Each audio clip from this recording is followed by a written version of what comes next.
Tanpa berlama-lama, langsung saja kita masuk ke soal nomor 1. Berdasarkan sumbernya, pendapatan daerah diklasifikasikan menjadi pendapatan asli daerah, pendapatan transfer, dan pendapatan lain-lain yang sah.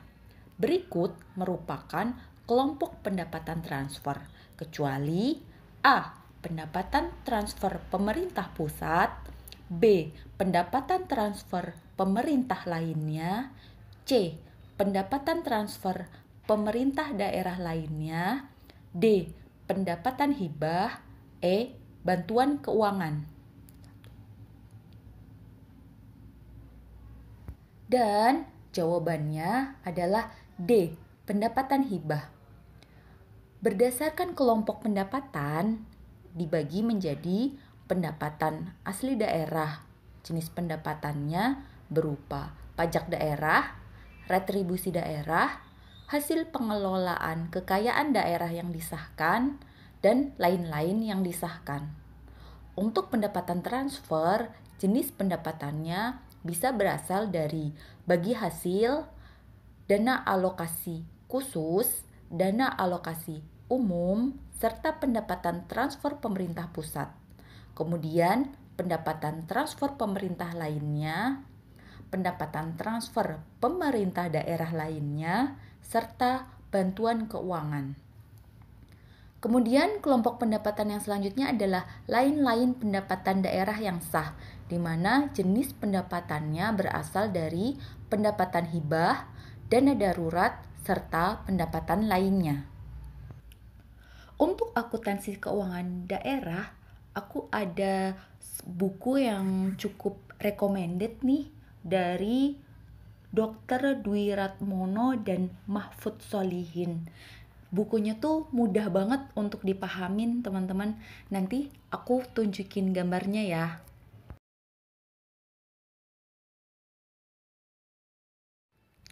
Baik, lanjut ke soal nomor 2. Pada tanggal 23 Desember 2016, kantor Kementerian Agama Kota 7 DAP membeli tanah seharga 10 miliar yang di atasnya berdiri bangunan senilai 5 miliar. Agar tanah tersebut siap digunakan, maka dikeluarkan lagi biaya untuk pembongkaran bangunan sebesar 700 juta, pematangan tanah 200 juta, dan balik nama 300 juta. Bagaimana jurnal untuk mencatat transaksi perolehan tanah tersebut? Pilihan jawabannya adalah A. Tanah diinvestasikan di sisi debit sebesar 15 miliar, diinvestasikan dalam aset tetap di sisi kredit sebesar 15 miliar. B. Tanah di sisi debit 11,2 miliar, diinvestasikan dalam aset tetap di sisi kredit 11,2 miliar. C. Tanah di sisi debit sebesar 16,2 miliar, diinvestasikan dalam aset tetap di sisi kredit 16,2 miliar. D. Tanah di sisi debit sebesar 1,2 miliar, diinvestasikan dalam aset tetap di sisi kredit 1,2 miliar. E. Tanah di sisi debit sebesar 10,9 miliar, diinvestasikan dalam aset tetap 10,9 miliar di sisi kredit. Dan jawabannya adalah B. Tanah di sisi debit 11,2 miliar, diinvestasikan dalam aset tetap 11,2 miliar di sisi kredit. Dari manakah angka 11,2 miliar tersebut? Berikut aku jabarin di bawahnya ya teman-teman. Harga perolehan tanah itu berasal dari harga tanah itu sendiri sebesar 10 miliar, kemudian ditambah biaya pembongkaran bangunan, ditambah biaya pematangan tanah, serta biaya balik nama. Jadi, angka totalnya diperoleh 11,2 miliar. Itulah harga perolehan tanah secara utuh, secara keseluruhan yang harus dibayarkan oleh Kantor Kementerian Agama Kota 7 DAP.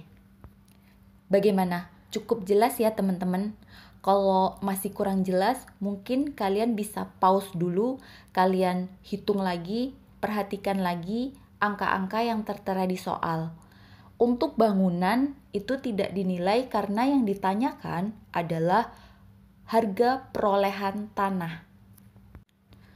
Baik, kita masuk ke soal nomor 3. Agak lebih simple, nggak serumit soal nomor 2 tadi. Dasar pengenaan pajak bagi wajib pajak luar negeri adalah A. Penghasilan neto, B. Penghasilan kena pajak, C.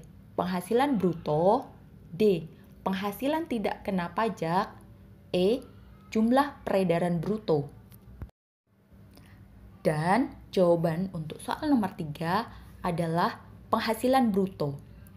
Hal ini berdasarkan kebijakan yang telah diterapkan oleh pemerintah tentang kategori individu maupun perusahaan yang menjadi wajib pajak luar negeri, khususnya perusahaan yang tidak didirikan atau bukan berada di Indonesia namun melakukan kegiatan operasional di Indonesia, akan dikenakan PPh pasal 26, di mana ketentuan untuk PPh pasal 26 adalah tentang kebijakan tarif sebesar 20% atas jumlah bruto pendapatan.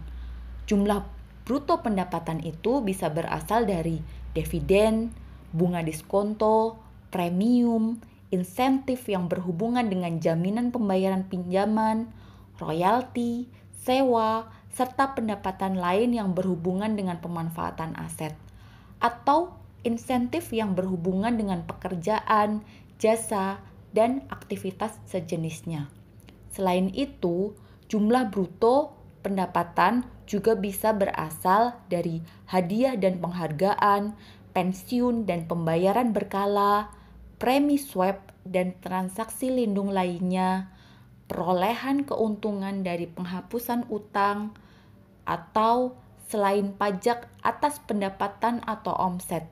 Wajib pajak luar negeri yang dibebankan PPh pasal 26 juga dibebankan dengan kebijakan tarif pajak atas laba bersih.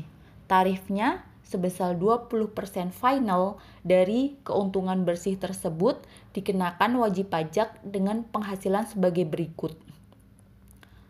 Pendapatan atas penjualan aset di Indonesia, premi asuransi, premi reasuransi baik yang dibayarkan secara langsung maupun melalui pialang kepada perusahaan asuransi di luar negeri. Oke, soal nomor 4. Suatu hari ada kegiatan yang mendesak di kabupaten tempat Anda bertugas, sedangkan uang persediaan tidak cukup. Anda diminta membantu kuasa pengguna anggaran untuk mengajukan tambahan uang persediaan. Nah, kepada siapa hal tersebut harus diajukan? A. Kepala Bendahara, B. Kepala Keuangan, C. Kepala KPPN, D. Kepala Bagian Keuangan, E. Kepala BPK Regional Kabupaten. Dan jawabannya adalah C. KPPN, Kantor Pelayanan Perbendaharaan Negara. Untuk lebih detailnya, kalian bisa membuka Permenq nomor 169-PMK.01-2012. Karena kalau aku jabarin di sini bakalan panjang banget ya teman-teman, kalian pasti bakalan bosen. Jadi kalian bisa buka sendiri, baca-baca yang sekiranya ada kaitannya dengan soal yang ada tadi. Soal nomor 5. Pajak atas penghasilan yang diterima orang pribadi yang berupa gaji atau upah adalah A. PPh pasal 21, B. PPh pasal 17, C. PPh pasal 22, D. PPh pasal 23, E. PPh pasal 26. Dan jawabannya adalah A. PPh pasal 21. Pengertian pajak penghasilan pasal 21 atau yang sering kita dengar sebagai PPh 21 adalah pajak atas penghasilan berupa gaji, upah, honorarium, tunjangan, dan pembayaran lain dengan nama dan dalam bentuk apapun sehubungan dengan pekerjaan atau jabatan, jasa, dan kegiatan yang dilakukan oleh orang pribadi subjek pajak dalam negeri. Hal ini tercantum dalam Peraturan Direktur Jenderal Pajak Nomor PER strip 32 PJ 2015. Oke, teman-teman, cukup sekian dulu soal yang aku sampaikan di video ini. Tetap semangat untuk belajar, tetap jaga kesehatan kita, serta terus bersabar menanti kepastian kapan SKB bakalan dilaksanakan. Karena semakin waktunya lama, waktu kita untuk belajar dan mempersiapkan diri akan semakin banyak.